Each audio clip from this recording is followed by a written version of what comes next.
O sexto capítulo do Gênesis contém uma lacuna tão deliberada, tão cirurgicamente precisa, que o estabelecimento religioso passou 2 milênios tentando convencer você de que ela simplesmente não existe.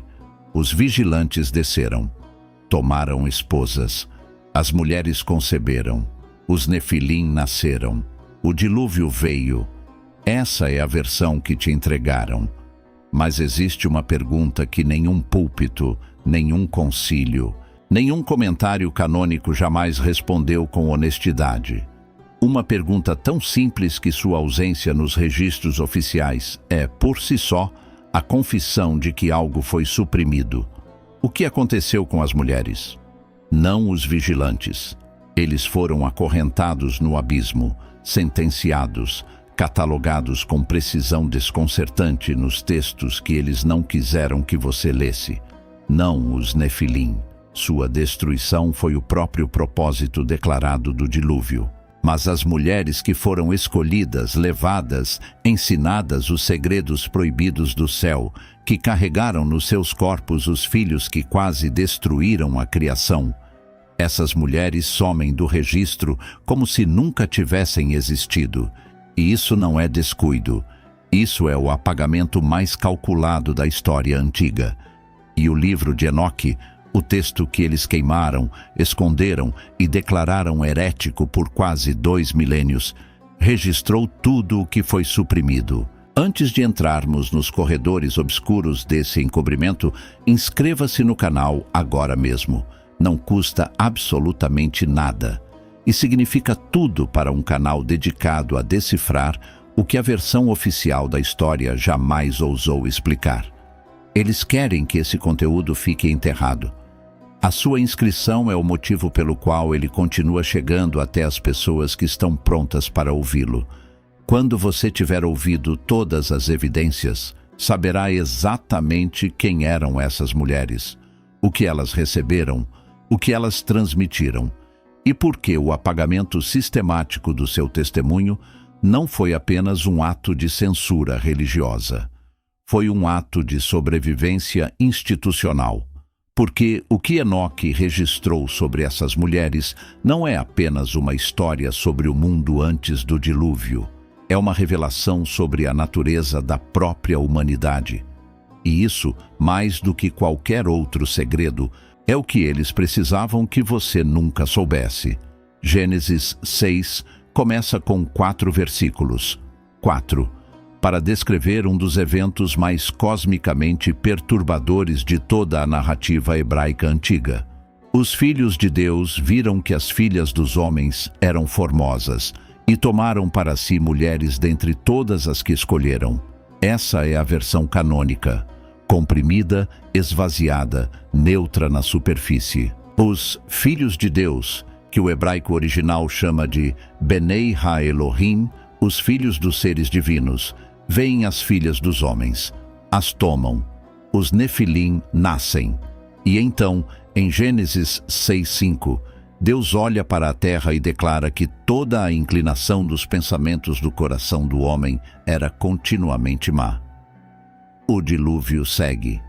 Esse é o arco oficial, simples, causal, limpo demais. Porque o texto canônico nunca explica quem eram essas mulheres com qualquer especificidade. Não tem nomes, não tem histórias, não recebem veredicto, não aparecem na lista de punições, não aparecem na lista dos salvos. Elas são funcionais dentro do enredo, necessárias para que os nefilim existam, e depois descartadas como se fossem cenário, não protagonistas. A palavra hebraica usada para descrever a ação dos Benei Ha-Elohim em relação a elas é Vayiku, e eles tomaram. O mesmo verbo usado para transações, para aquisições, para posse de propriedade. Não é consentimento, não é escolha, é captura. E, no entanto, a narrativa que sobreviveu dentro do cânon oficial trata essas mulheres como se fossem completamente irrelevantes para a equação. A tragédia é dos anjos que caíram. A catástrofe é dos gigantes que nasceram. O julgamento é do mundo que se corrompeu. As mulheres? Silêncio. Mas existe um documento, antigo, verificável, preservado em aramaico nos fragmentos das cavernas de Qumran e no cânon completo da Igreja Ortodoxa Etíope, que não silenciou, que registrou com uma especificidade que o estabelecimento religioso passou séculos tentando classificar como fantasia, como mito, como texto não autorizado. Esse documento se chama Primeiro Livro de Enoque. E para encontrar a verdade que eles suprimiram, precisamos deixar as páginas sanitizadas e pesadamente editadas do Gênesis canônico. Precisamos interrogar os textos que a instituição desesperadamente tentou queimar, esconder e apagar. Convocamos a primeira testemunha. O Livro dos Vigilantes não é um documento marginal. É datado por consenso acadêmico entre 300 e 200 antes da Era Comum, escrito originalmente em aramaico e descoberto em 10 fragmentos distintos nas cavernas de Qumran entre 1947 e 1956, as mesmas cavernas que produziram os manuscritos do Mar Morto. Ele compõe os capítulos 1 a 36 do primeiro livro de Enoque. A Igreja Ortodoxa Teoarredo da Etiópia o manteve no seu cânon bíblico oficial por mais de 1500 anos, e a Epístola de Judas no Novo Testamento cita diretamente 1 Enoque 1:9, o que confirma que os próprios autores do texto canônico o conheciam, o respeitavam e deliberadamente escolheram não incluí-lo. O que essa testemunha diz sobre as mulheres? 200 anjos liderados por Shemi-Hazá e Azazel desceram ao Monte Hermon e fizeram um juramento coletivo. Eles sabiam que o que estavam fazendo era um grande pecado. Desceram, escolheram mulheres e as tomaram como esposas. Mas aqui começa o que o Gênesis não conta. Segundo 1 Enoque 7:1, os vigilantes não apenas se uniram às mulheres, eles as ensinaram. E eles ensinaram a elas encantamentos e feitiços, e mostraram a elas o corte de raízes e árvores. Azazel, especificamente, ensinou às mulheres, com precisão assustadora, o uso do antimônio para sombrear os olhos, os segredos das pedras preciosas, os métodos de tingimento de tecidos, os ornamentos de metal, os colares e braceletes. 1 Enoque 8. Cataloga isso como uma acusação formal contra Azazel. Ele entregou às mulheres dos homens os segredos da sedução e da beleza que pertenciam ao conhecimento proibido do céu. Essas mulheres não receberam apenas filhos, receberam tecnologia, receberam poder, receberam acesso a um conhecimento que o texto trata como a causa imediata da corrupção da terra. Mas essa testemunha é parcialmente hostil. O livro dos vigilantes descreve com minúcia a sentença de cada anjo caído. Azazel, acorrentado nas rochas cortantes de Dudael pelo arcanjo Rafael, Shemi-Hazá e seus seguidores forçados a assistir à matança dos próprios filhos antes de serem aprisionados por 70 gerações. Essa precisão de julgamento torna o silêncio sobre as mulheres ainda mais violento. O texto que cataloga cada crime e cada castigo com rigor quase jurídico, simplesmente para quando chega a elas. Essa omissão deliberada não satisfaz a investigação. Precisamos ir mais fundo. Convocamos a segunda testemunha. O livro dos Jubileus não é uma obra obscura de esoterismo marginal. Foi composto no século II antes da Era Comum, escrito em hebraico e encontrado em 14 fragmentos nas cavernas de Qumran, número que o coloca entre os textos não canônicos mais bem representados em toda a coleção. Ele relê toda a narrativa do Gênesis, através de uma lente calendárica e cosmológica precisa, e é considerado escritura sagrada pela Igreja Ortodoxa Etíope e pela comunidade judaica Beta Israel há milênios. Em Jubileus 5:1-2, o texto não se limita a confirmar a narrativa dos vigilantes. Ele acrescenta uma dimensão que o Gênesis canônico e o próprio livro dos vigilantes evitam com cuidado. Os Nefilim, os gigantes que nasceram dessas uniões, começaram a devorar a obra dos homens e depois começaram a devorar os próprios homens. E então, os gigantes voltaram-se contra as mulheres, contra suas próprias mães. Essa é uma implicação que o estabelecimento religioso jamais queria que chegasse ao seu conhecimento. As mulheres que deram à luz os Nefilim não escaparam deles. Elas sofreram o mesmo destino que o restante da humanidade. O texto de Jubileus 7, 21-25 especifica que o propósito declarado do dilúvio era apagar os Nefilim da terra, não os anjos, que já haviam sido punidos, mas os gigantes. E as mulheres que os geraram estavam presas no mesmo mundo que eles habitavam. Mas essa testemunha carrega uma fissura crítica, e é preciso examiná-la com honestidade. Jubileus introduz uma contradição que não consegue resolver. Descreve as mulheres simultaneamente como vítimas dos Nefilim e como transmissoras do conhecimento proibido para suas filhas. Jubileus 7, 22 afirma que a corrupção da terra se espalhou em parte porque os seres humanos aprenderam e continuaram a praticar os ensinamentos dos vigilantes. Quem transmitiu esses ensinamentos? As mulheres. As mesmas que foram tomadas, ensinadas e supostamente vitimadas pelos seus próprios filhos. Jubileus não consegue decidir se essas mulheres eram vítimas ou vetores da corrupção. E essa indecisão, esse desconforto textual, é exatamente onde a verdade mais profunda começa a emergir. O caso abre mais do que se antecipava. Precisamos de uma terceira testemunha. Convocamos a terceira testemunha. O livro dos gigantes foi encontrado fragmentado em múltiplas cavernas de Qumran, com fragmentos catalogados como 4Q203, 4Q530, 4Q531 e 4Q532. É datado do segundo ou primeiro século antes da Era Comum. Ele existia em versões aramaicas, e fragmentos de uma versão posterior foram preservados também na tradição maniqueísta, o que confirma que esse texto circulou amplamente pelo mundo antigo antes de ser deliberada e sistematicamente removido dos registros canônicos. O que o livro dos gigantes testemunha? Ele desce ao nível dos Nefilim e descreve o que eles eram por dentro.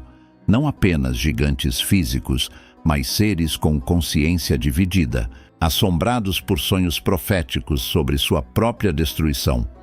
Os fragmentos de 4Q30 descrevem dois dos Nefilim, Ohia e Rahia, filhos de Shemi-Hazá, que têm visões aterrorizantes sobre o fim de tudo.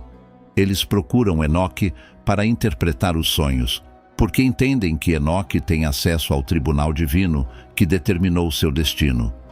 E aqui o texto revela algo que o Gênesis jamais poderia conter. Os Nefilim sabiam que eram condenados. Eles carregavam dentro de si a consciência de que haviam nascido de uma transgressão cósmica, que sua existência era, nos termos do próprio texto, uma violação dos limites da criação. Mas a implicação mais perturbadora dessa testemunha não é sobre os gigantes, é sobre o que está ausente. O livro dos gigantes registra os nomes dos Nefilim, cataloga seus líderes, descreve seus sonhos, suas guerras, sua psicologia fragmentada, e em nenhum momento, em nenhum dos fragmentos encontrados, há uma única referência às mulheres que os geraram, zero. Nem como vítimas, nem como culpadas, nem como sobreviventes. Essa testemunha, longe de resolver a questão, prova que o apagamento era sistemático e não acidental. Não foi uma omissão do Gênesis, não foi um silêncio de Jubileus. O livro dos gigantes confirma que em múltiplas tradições independentes, em múltiplos textos preservados por diferentes comunidades, as mulheres que carregaram os Nefilim foram apagadas com uma consistência que só pode ser explicada por intenção deliberada. Mas por quê? Por que apagar especificamente essas mulheres? Para responder essa pergunta, precisamos de uma quarta e última testemunha, a mais incômoda de todas. Convocamos a quarta e última testemunha. O Midrash Bereshit Rabbah é uma compilação rabínica das interpretações do Gênesis, datada entre os séculos IV e VI da Era Comum, mas preservando tradições orais muito mais antigas. O Zohar, o texto central do misticismo cabalístico, foi compilado no século XIII na Espanha, mas seus comentadores afirmam ter registrado tradições que remontam ao período do Segundo Templo. Ambos existem. Ambos são verificáveis. E ambos tocam na questão das mulheres com uma especificidade que os textos anteriores evitaram. O que essa testemunha diz? O Midrash Bereshit Rabbah preserva uma tradição que o texto canônico apagou. A ideia de que as mulheres tomadas pelos vigilantes não eram simplesmente aleatórias. Elas pertenciam a uma linhagem específica. Eram belas de maneira extraordinária. E nos textos da literatura do Segundo Templo, isso não é um elogio físico superficial, é uma indicação de qualidade espiritual. No pensamento hebraico antigo, a beleza exterior era frequentemente associada a uma ressonância interior, uma proximidade particular com o divino. O Zohar vai além. Em seu comentário sobre Gênesis 6, afirma que o contágio espiritual transmitido pelas mulheres para suas filhas não terminou com o dilúvio. A tradição cabalística sustenta que o conhecimento proibido ensinado pelos vigilantes às mulheres se fragmentou, se disfarçou e continuou sendo transmitido através de linhagens femininas específicas, através das gerações. E aqui, a testemunha final revela sua fissura mais perturbadora. Se as mulheres foram escolhidas não aleatoriamente, mas por uma qualidade específica, uma ressonância espiritual que as tornava compatíveis com seres do plano celeste, então a pergunta que o estabelecimento religioso jamais quis que chegasse a você é esta: o que isso diz sobre a natureza da humanidade? Não sobre os anjos caídos, não sobre os gigantes, sobre nós. Se essas mulheres carregavam algo que atraiu o divino corrompido, algo que gerou uma raça inteira que quase destruiu o mundo, e se esse algo foi transmitido para suas filhas antes do dilúvio, o que sobreviveu ao dilúvio? O tribunal da história humana nunca fechou esse caso. Ele apenas o enterrou. O tribunal da história humana ouviu as evidências. O livro dos vigilantes confirmou que essas mulheres receberam conhecimento proibido diretamente dos anjos caídos e depois desapareceram do veredicto. O livro dos jubileus revelou que elas foram simultaneamente vítimas dos Nefilim e transmissoras dos ensinamentos proibidos, sem jamais resolver essa contradição. O livro dos gigantes provou que o apagamento era sistemático, intencional, consistente em múltiplas tradições independentes. E a tradição mística judaica afirmou que elas não foram escolhidas aleatoriamente, que havia algo nelas que a narrativa oficial precisava suprimir para manter a estrutura teológica intacta. Não há necessidade de teorias elaboradas. Não há necessidade de conspiração moderna. A resposta está escrita nos próprios textos que eles tentaram apagar. Essas mulheres foram apagadas porque o que aconteceu com elas desafia o fundamento central da teologia institucional. A ideia de que o dilúvio foi um reinício limpo, uma lousa apagada, um novo começo para uma humanidade purificada. Mas se o conhecimento proibido foi ensinado às mulheres, e se essas mulheres ensinaram suas filhas, e se o dilúvio não chegou antes que essa transmissão fosse concluída, então o mundo que emergiu das águas não era uma lousa apagada. Era um mundo que já carregava o que eles tentaram destruir. O apagamento das mulheres não é uma omissão histórica. É a prova mais eloquente de que havia algo a ocultar.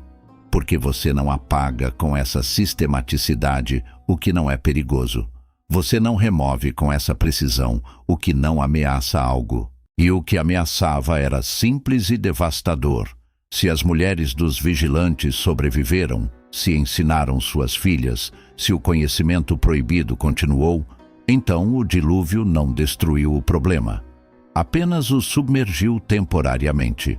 A instituição ocultou essa verdade específica porque ela destrói completamente o mecanismo de controle mais poderoso da história religiosa. A ideia de que existe um ponto de ruptura definitivo entre o sagrado e o profano, entre o divino e o humano, entre o antes e o depois. Se o dilúvio foi o fim de uma era corrompida, então toda a autoridade institucional pode descansar sobre essa ruptura. Antes, corrupção. Depois, pureza. Nós somos os herdeiros do depois. Mas se as mulheres dos vigilantes ensinaram suas filhas antes das águas subirem, então não existe ruptura. Existe continuidade. E a continuidade significa que nós, você, agora, aqui, carregamos algo que começou muito antes de Noé e de seus filhos pisarem num mundo molhado e vazio. Isso não é apenas um debate acadêmico sobre textos do Segundo Templo. Isso é sobre como entendemos a nossa própria composição, sobre o que achamos que somos. Existe uma narrativa confortável que diz que somos essencialmente inocentes, que a corrupção vem de fora, que tudo o que é sombrio em nós é estranho à nossa natureza original. Essa narrativa serve a instituições que precisam posicionar-se como guardiãs da pureza, que seria nossa de direito. Mas existe outra leitura, mais antiga, menos confortável, preservada nos textos que eles declararam heréticos. Nós carregamos o sangue do jardim, sim. A nostalgia do que fomos antes da queda, o eco de uma proximidade com o sagrado que a teologia chama de imago Dei. Mas também carregamos algo transmitido nas trevas antes do dilúvio, não como maldição, como herança, como a evidência de que a fronteira entre o humano e o divino nunca foi tão limpa quanto nos disseram. E talvez seja exatamente isso que eles mais precisavam que você nunca soubesse.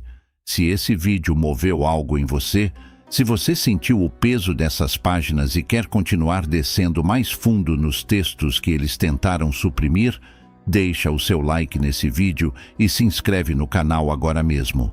Esse único gesto diz ao algoritmo que esse conteúdo merece chegar às pessoas que estão prontas para ouvi-lo. É assim que canais como esse sobrevivem.